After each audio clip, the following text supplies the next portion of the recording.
स्वागत है आपका दिव्य हिमाचल टीवी में। मैं हूं दीक्षा शर्मा। शाम के 6 बज चुके हैं और प्रदेश की तमाम खबरों के साथ हम आपके समक्ष आ चुके हैं। कई लेटेस्ट अपडेट्स आज इस बुलेटिन में हम आपके साथ साझा करने वाले हैं। विशेष तौर से जानकारी देंगे कि मॉनसून सत्र का पहला दिन कैसा रहा है, किन बातों को लेकर सदन तपा है। और बड़ी बात यह है कि देखिए, जैसे ही शोक उद्गार खत्म हुआ तो नियम 67 के अंतर्गत यहाँ पॉइंट ऑफ ऑर्डर के तहत विपक्ष ने चर्चा मांगी थी। हिमाचल प्रदेश की बिगड़ती कानून व्यवस्था को लेकर उन्होंने कुछ एक सवाल पूछे हैं। हालांकि मसला ये ज़्यादा नहीं गरमाया, बल्कि इससे ज़्यादा कंगना रनौत को लेकर मामला गरमा गया है, क्योंकि निंदनीय प्रस्ताव इसे लेकर लाया गया संसदीय कार्य मंत्री हर्षवर्धन चौहान की ओर से। हाल ही में सांसद कंगना रनौत की ओर से किसान आंदोलन को लेकर एक बड़ा बयान दिया गया है। सिर्फ हिमाचल प्रदेश नहीं बल्कि अन्य राज्यों में भी उसका काफ़ी ज़्यादा विरोध जताया जा रहा है और सदन में भी आज ये मामला गूंजा है। शुरुआत में ऐसा लगा था कि हिमाचल प्रदेश में बिगड़ती कानून व्यवस्था को लेकर जो विपक्ष सवाल उठा रहा है, आज पूरा दिन सदन कहीं ना कहीं इस पर ही तपा रहेगा। लेकिन ठीक उसके बाद जैसे ही ये निंदा प्रस्ताव कंगना रनौत के बयान पर लाया गया तो फिर यहाँ पूरी तरह से बाजी ही पलट गई और भाजपा को जवाब देना काफ़ी ज़्यादा मुश्किल हो गया सत्ता पक्ष को इस पूरे मामले को लेकर। तो ये बारीकी से हम आपको जानकारी देने वाले हैं। अगली बात उस जानकारी से जुड़ी भी करेंगे जिसमें एफआईआर की मांग की गई है विधानसभा में, आखिरकार किस पर किस वजह से, और पहले ही दिन जो वॉकआउट हुआ है उसके बाद किस तरह की स्टेटमेंट यहां नेता प्रतिपक्ष जयराम ठाकुर की ओर से दी गई है। हिमाचल प्रदेश में कौन कौन सी घटनाओं को उन्होंने गिनवाया है जिसके बाद उन्हें ऐसा लग रहा है कि पुलिस की कार्यप्रणाली भी सही नहीं है और सरकार भी गंभीरता से इन घटनाओं को नहीं ले रही है। 5 पोस्ट कोड्स पर आज नई अपडेट सामने आई है। ये विधायक चंद्रशेखर की ओर से सवाल लगाया गया था। इसी सवाल के जवाब में 5 पोस्ट कोड की भर्तियों का जिक्र भी हुआ है, जिन्हें लेकर अभी तक कोई हलचल नहीं है, या यूं कह लीजिए जहां रिजल्ट घोषित नहीं हो पाया है। देखिए, एचपीयू और एसपीयू की भर्तियों को लेकर लगातार हमसे सवाल किए जाते हैं। आज इस पर भी यहाँ स्थिति स्पष्ट एक तरह से हो गई है। भर्तियां क्यों लैप्स हुई हैं, इसके पीछे की वजह क्या है और क्या ब्यौरा सरकार की ओर से दिया गया है कि आखिरकार कितनी भर्तियां अभी तक हिमाचल प्रदेश विश्वविद्यालय में और एसपीयू में हो पाई है, यानी कि सरदार पटेल यूनिवर्सिटी जो कि मंडी में अभी कुछ समय पहले ही तैयार की गई है। लेकिन शुरुआत मौसम से करना चाहेंगे क्योंकि अगले 2 दिन तक मानसून सक्रिय रहने वाला है। आज भी बारिश का सिलसिला जारी देखने के लिए मिला है। लाहौल स्पीति, किन्नौर और कुल्लू को छोड़कर सभी जिलों में मेघ बरसने वाले हैं। ये मौसम विज्ञान केंद्र की ओर से प्रेडिक्शन की गई है और अगले 2 दिन के लिए सावधानी बरतने के लिए भी कहा गया है। देखिए, यहाँ डाक विभाग में एक दफा फिर फर्जी नौकरी का मामला सामने आया है। फर्जी दस्तावेज एक युवक की ओर से दिखाए गए और इसने नौकरी हासिल कर ली। इस बात की जानकारी 1 साल बाद मिली और ये डाक विभाग के निरीक्षक की ओर से ही पुलिस थाने में कंप्लेंट की गई। एफआईआर पुलिस ने दर्ज कर ली है इस युवक पर जिसने फर्जी डॉक्यूमेंट्स दिखाकर नौकरी हासिल की थी। हालांकि इस पर 420, 465, 468 आईपीसी के तहत मामला दर्ज कर लिया गया है।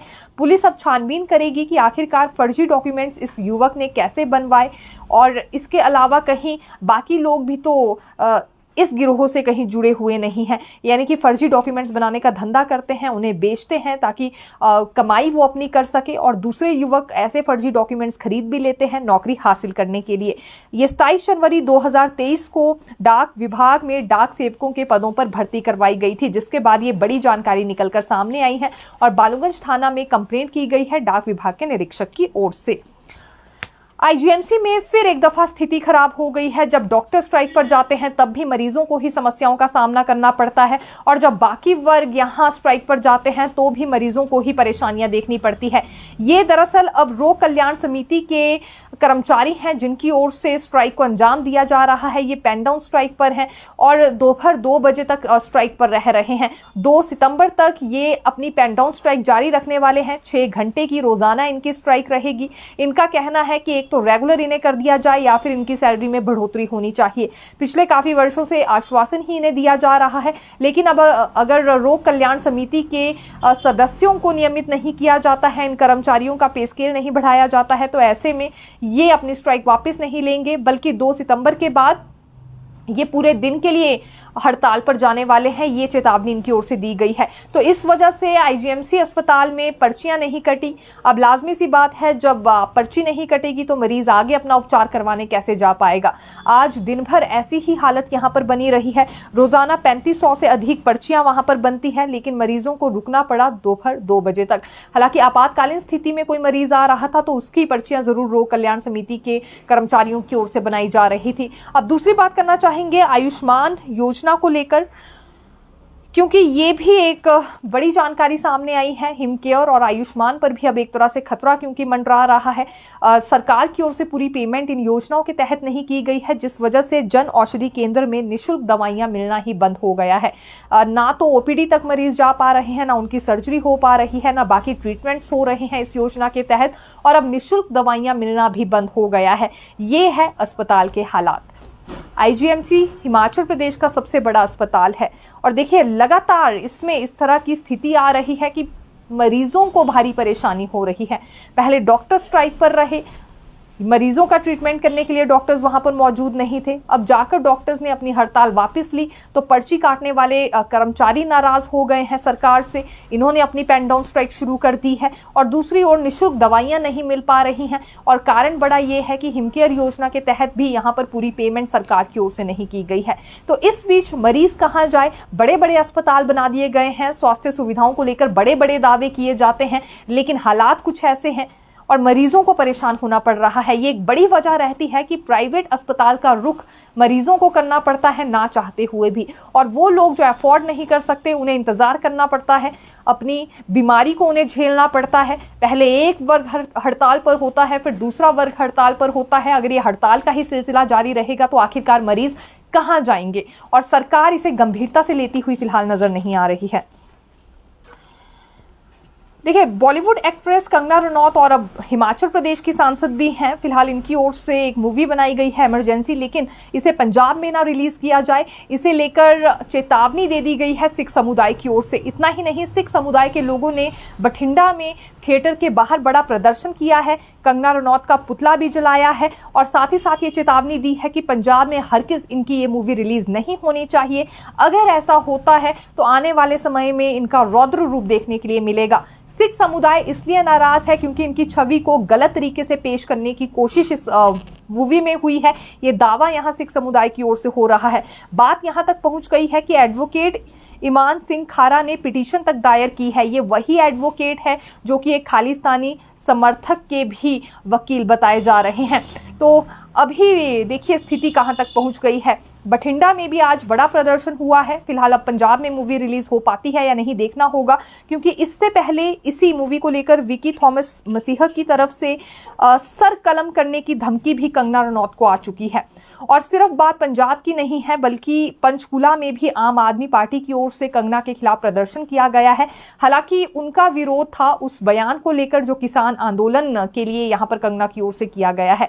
कंगना ने हाल ही में किसान आंदोलन को लेकर एक टिप्पणी की है जिसमें उनका कहना था कि जो किसान आंदोलन था ये सिर्फ षड्यंत्र था, ये चाइना और अमेरिका के लोगों की ओर से अस्थिरता देश में लाई जाने की कोशिश की जा रही थी और इसमें सबसे ज़्यादा रेप केसेस हुए हैं जब ये किसान आंदोलन जारी था और हिंसा फैलाने की कोशिश इनकी ओर से हुई है। तो ये बयान जब उनकी ओर से दिया गया उसके बाद काफ़ी ज़्यादा बवाल मच गया है। कई वर्ग सामने आ रहे हैं जो इस बयान को लेकर कई तरह की टिप्पणियां यहाँ पर कर रहे हैं और आज सदन में भी इसकी गूंज सुनाई दी है मॉनसून सत्र के दौरान।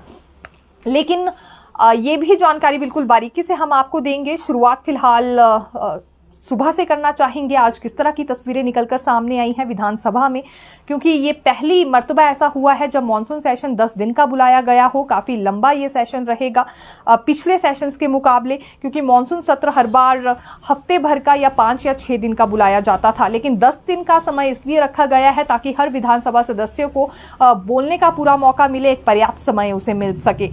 आज 3 नेताओं को याद किया गया, उनका शोक उद्गार था। ठीक उसके बाद नियम 67 के अंतर्गत ये पॉइंट ऑफ ऑर्डर के तहत मामला उठाया गया विपक्ष की ओर से।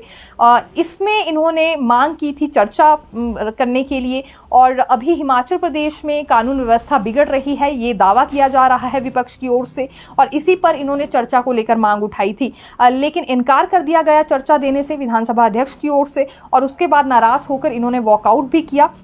और कई तरह के सवाल भी उठाए हैं। नेता प्रतिपक्ष जयराम ठाकुर का कहना है कि जिस तरह से नालागढ़ में दो गुटों के बीच लड़ाई हो गई, एक की जान चली गई है, एक उपचाराधीन है, आखिरकार हिमाचल प्रदेश की पुलिस कर क्या रही है, इस तरह की घटनाएं कैसे पेश आ जाती हैं।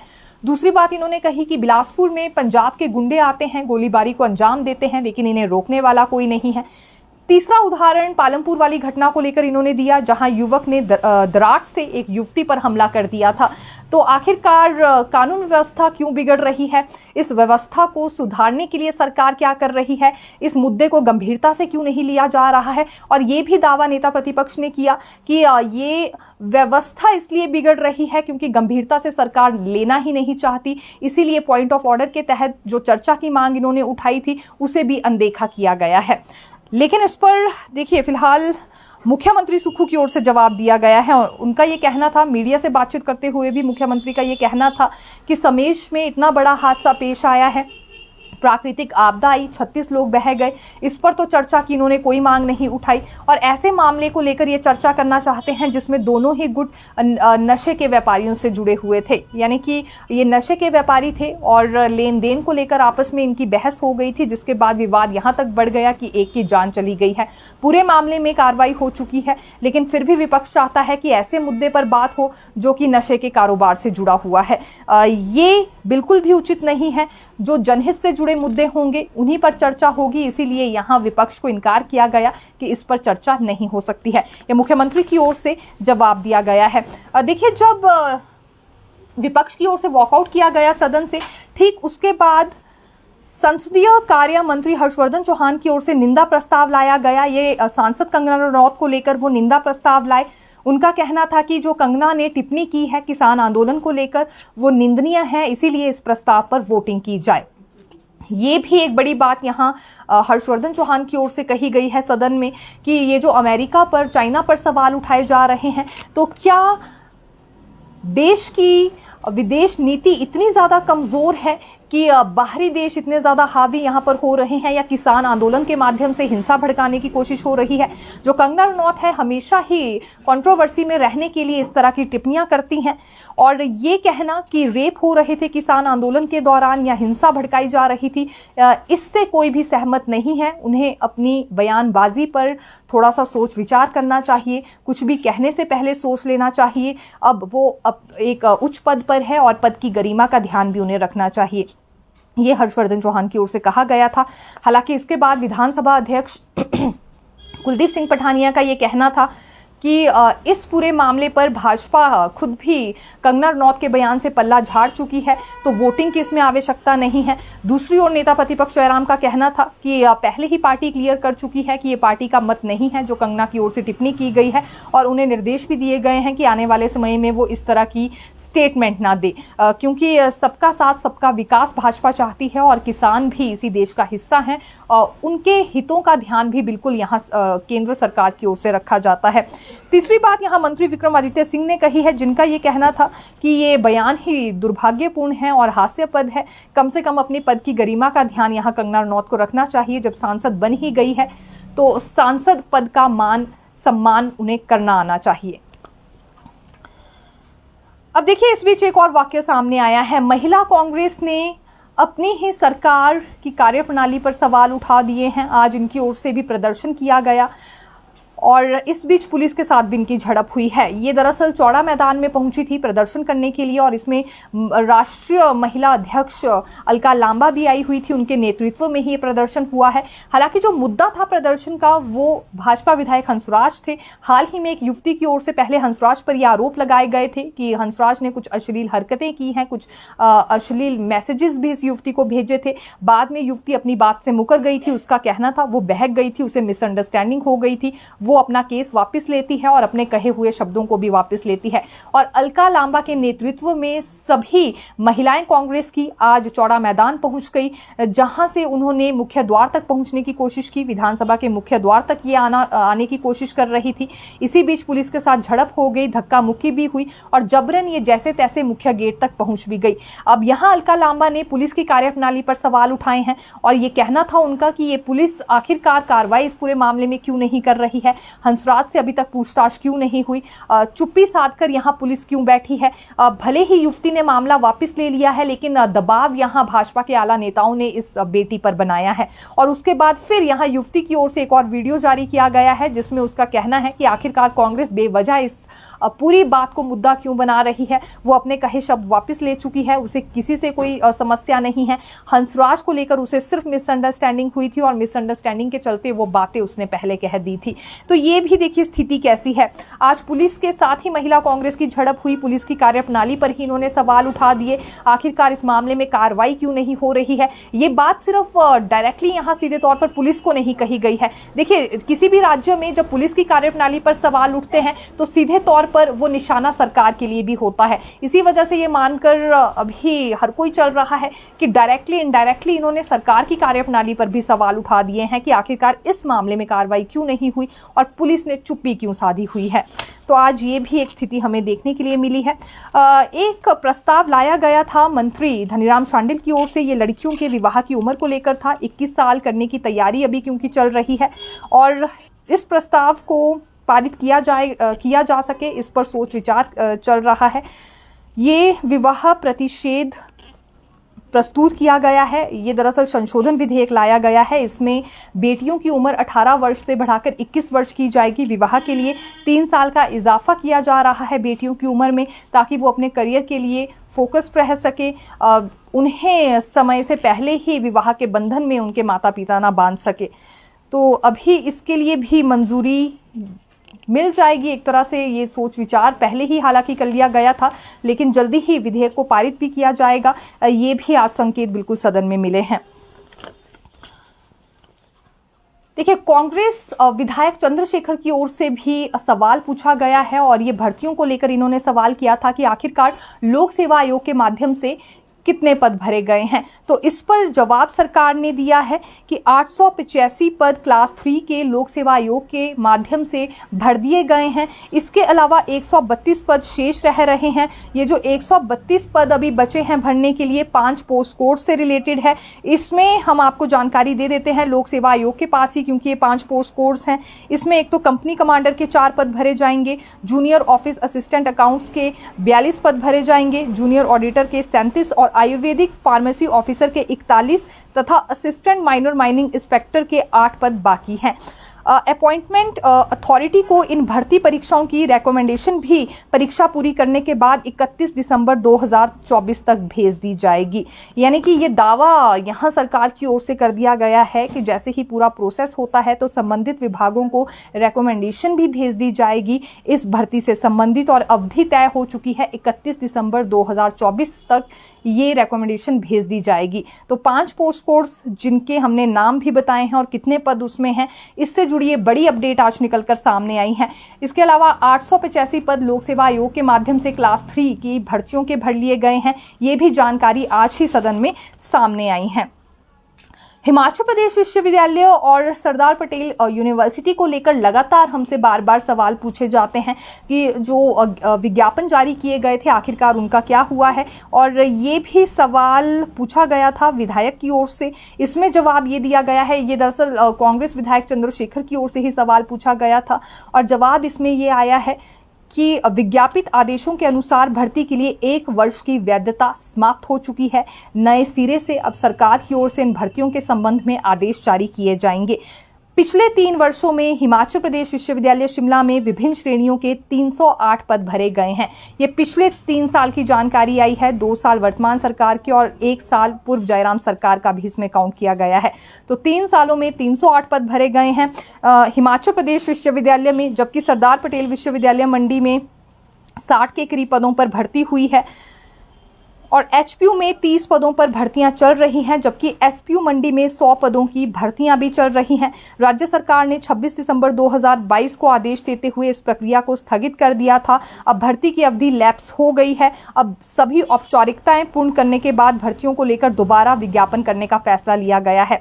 कुछ पद जो भरने के लिए रह गए थे, ये याद होगा जिस वक्त सुखू सरकार बनी थी, यानी कि नई सरकार यहाँ बनी थी और मंत्रिमंडल का भी गठन हो ही रहा था, उसी वक्त की ये बात है, बड़ा फैसला लिया गया था। एक तो कर्मचारी चयन आयोग को भंग करने का, और जहां विज्ञापन जारी किए गए थे उसे भी एक तरह से स्थगित किया गया था। तो अब ये पूरा पीरियड खत्म हो गया है, 1 साल का।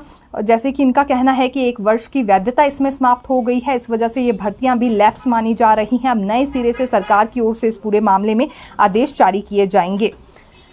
लिखित जवाब में ये भी कहा गया है कि सरदार पटेल विश्वविद्यालय मंडी में श्रेणी 1 में 45 पद, श्रेणी 2 में 23 पद और श्रेणी 3 में 51 पद, श्रेणी 4 में 16 पद इस समय खाली चल रहे हैं और नए सिरे से विज्ञापन अब इनके लिए जारी किए जाएंगे। अभी तक जो पिछले 3 सालों में पद भरने का दावा हुआ है वो 308 पद हिमाचल प्रदेश विश्वविद्यालय में भरे गए हैं और एसपीयू में 60 के करीब पद भरे गए हैं। लेकिन ये 3 साल का दावा हो रहा है, जिसमें 2 साल वर्तमान सरकार के और एक पूर्व जयराम सरकार का भी वर्ष काउंट हुआ है। तो कुल मिलाकर ये आंकड़ा दिया गया है। इसके बाद जो नई भर्तियां होनी थी उसमें स्थगन आदेश जारी कर दिए गए थे और अब 1 साल की वैधता समाप्त हो गई है। इस वजह से जो भर्तियां होने वाली थी या जिन्हें लेकर अधिसूचना उस वक्त जारी भी हुई होगी, आवेदन भी लिए गए होंगे, वो एक तरह से लैप्स हो चुकी हैं। नए सिरे से अब इस पर आदेश जारी होंगे।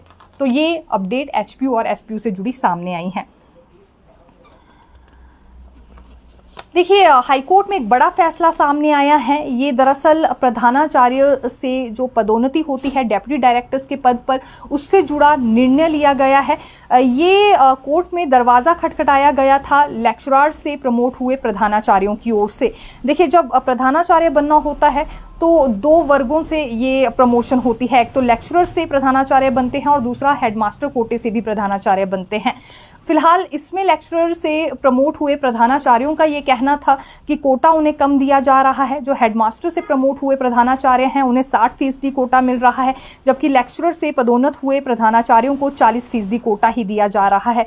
तो कोर्ट ने इस मामले में ये आदेश सुनाए हैं कि ये भेदभावपूर्ण और असंवैधानिक है। जिस हिसाब का कोटा निर्धारित किया गया है डेप्यूटी डायरेक्टर के पद भरने के लिए, ये असंवैधानिक है और साथ ही साथ इसे भेदभावपूर्ण ठहराते हुए खारिज कर दिया गया है। और ये भी हाईकोर्ट ने आदेश जारी किए हैं शिक्षा विभाग को कि एक समान ही यहाँ लिस्ट तैयार की जाए प्रमोशन के लिए, एक सामान्य वरिष्ठता सूची तैयार की जाए। फिर चाहे लेक्चर से प्रमोट हुए प्रधानाचार्य हों या फिर हेडमास्टर से प्रमोट हुए प्रधानाचार्य हों, दोनों कैटेगरीज के लिए एक समान सूची ही यहाँ सामने आनी चाहिए। डेप्यूटी डायरेक्टर के पद के लिए एक सामान्य वरिष्ठता सूची ही अब इसमें तैयार की जाएगी। तो यहाँ लेक्चरर ज़रूर अपनी लड़ाई जीत गए हैं, ये मानकर हम चल सकते हैं, क्योंकि इससे पहले जो कोटा निर्धारित किया गया था उसे भेदभावपूर्ण बताया गया है कोर्ट की ओर से और साथ ही साथ असंवैधानिक भी ठहराया गया है। सांसद हर्ष महाजन के चुनाव को लेकर याचिका दायर की गई थी अभिषेक मन्नू सिंघवी की ओर से, जो कि कांग्रेस के कैंडिडेट थे। इस मामले में भी सुनवाई हुई है और कोर्ट ने अपना फैसला सुरक्षित रख लिया है। 21 अगस्त से इस मामले में हर्ष महाजन द्वारा चुनाव याचिका को गुणवत्ताहीन ठहराते हुए खारिज करने की मांग वाले आवेदन पर बहस शुरू हुई थी। न्यायाधीश ज्योत्सना रिवाल दुआ ने सभी पक्षों की दलीलें सुनने के पश्चात अपना फैसला सुरक्षित रख लिया है। ये भी फिलहाल बड़ी अपडेट कहना चाहेंगे इस मामले से जुड़ी सामने आई हैं। और बालूगंज थाना में जो शिकायत दर्ज की गई थी कुछ एक नेताओं पर कि सरकार गिराने की कोशिश इन्होंने की है, ये सीपीएस संजय अवस्थी की ओर से बालूगंज थाना में एफआईआर दर्ज की गई थी, जिसके बाद मामला कोर्ट पहुंच गया था और इस पूरे मामले में 3 आरोपियों को अग्रिम जमानत दे दी गई है। एक इसमें गगरेट से पूर्व विधायक चैतन्य शर्मा के पिता राकेश शर्मा है, हमीरपुर से तत्कालीन निर्दलीय विधायक आशीष शर्मा है और हरियाणा के मुख्यमंत्री के तत्कालीन पब्लिसिटी एडवाइजर तरुण भंडारी भी शामिल है। फिलहाल अग्रिम जमानत इन्हें दे दी गई है। ये बड़ी अपडेट आज की कहना चाहेंगे। हालांकि अभी मामला आगे चलता रहेगा और क्या कुछ अब इस पूरे मैटर में भी हो पाता है ये हम देखने वाले हैं। देखिए, हिमाचल प्रदेश में आज मॉनसून सेशन का पहला दिन था और मुख्य सचिव प्रबोध सक्सेना और फाइनेंस सेक्रेटरी देवेश कुमार को सुप्रीम कोर्ट ने तलब किया था। दरअसल सभी राज्यों के मुख्य सचिव और वित्तीय सचिवों को तलब किया गया है। इसका बड़ा कारण ये है कि जो न्यायाधीश और न्यायिक अधिकारी हैं, इनके वेतनमान संबंधी मामले को लेकर सुप्रीम कोर्ट ने सभी राज्यों के सीएस को और वित्तीय सचिव को बुलाया था। हालांकि कुछ एक राज्यों में ये स्केल लागू कर भी दिया गया है। न्यायिक अधिकारियों की जिस तरह से बात करें तो अधिकतर जगहों पर पे स्केल लागू हो चुका है, लेकिन उसके बावजूद भी 2 से 3 सवालों का जवाब सुप्रीम कोर्ट को चाहिए था, जिस वजह से वहां इन अधिकारियों को तलब किया गया है। तो फिलहाल के लिए यही जानकारी, फिर मिलेंगे नई खबर के साथ। देखते रहिए दिव्य हिमाचल टीवी। धन्यवाद।